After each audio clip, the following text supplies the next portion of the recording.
Russian river mysteriously turns blood red. What's up, team? I'm Jared, and we got a story for you. A river in Russia has turned blood red. Like, we're talking Kill Bill spewing blood red. It's actually crazy. Since the pictures of the river have gone viral, with many locals referring to it as the Blood River, Russian authorities decided to launch an investigation. Prior to the initial investigation, many people had their own theories as to what caused the discoloration of the water. Some assumed it was because of the iron ore in the river, and others thought industrial waste was to blame. The case is currently under investigation, and thus far it seems the main suspect would be a building run by Norilsk Nichols. Nichols has a metallurgical plant and mine which actually runs very close to the river. The plant is known for producing copper, stainless steel, palladium, and 1/5 of the world's nickel. It seems the main focus of authorities is on Norilsk Nichols building. The Ministry of Natural Resources released a statement saying they are investigating complaints of unknown chemical pollution, possibly caused by a break in a Norilsk Nickel slurry pipe. Norilsk Nickel denied all claims they have anything to do with this. In fact, they even went as far as saying the color of the river looks no different than usual.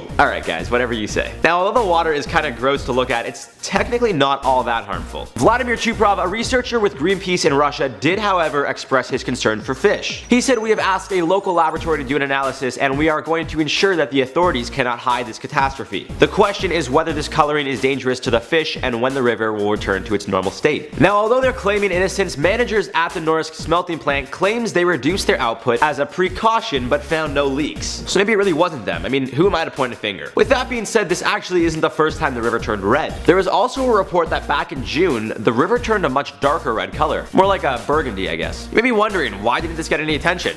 Well, it's a great question, and it seems no one actually has an answer. It's no secret that this area of Russia where the river runs is a heavily industrialized area and is also unfortunately known for being extremely polluted. But I'm not sure Norilsk Nickel wanted the bad publicity, so maybe they made a deal with someone. I mean, I should also mention that Vladimir Putin, the president of Russia, controls these plants. But it's good that we are now discovering this. I mean, maybe it'll put the pressure on Putin and company to change the way they're doing things. Chuprov wasn't very subtle in regards to what he thinks. He was quoted saying, "In fact, the river and the people who live there are under control of this monopoly. This is what is lost from the local pollution ecosystem and the country's economy. First of all, it is fish resources. Second, it is drinking water that is no longer good to drink, if we talk about the people who live there." Well, he's got a pretty good point. I mean, this fresh body of water is literally being poisoned for material that is being made more or less just for profit. And the people being affected from this will actually see no benefit whatsoever. In fact, it's actually very bad for the people living there. Aside from the fact that the fish and water near them is possibly toxic, the citizens themselves that live near the plant are extremely vulnerable to respiratory diseases. So much so that the average death from a respiratory disease in this small town is much higher compared to that of Russia in general. Moving forward, it'll be cool to see how this one unfolds. Will Putin make a difference? Is it the plant's fault or something else? Find out in the next episode of Inform Overload. No, I'm just kidding, it's not a TV show, guys. This is real life. Anyways, hope you enjoyed the video. I'm Jared, and I'll see you guys later.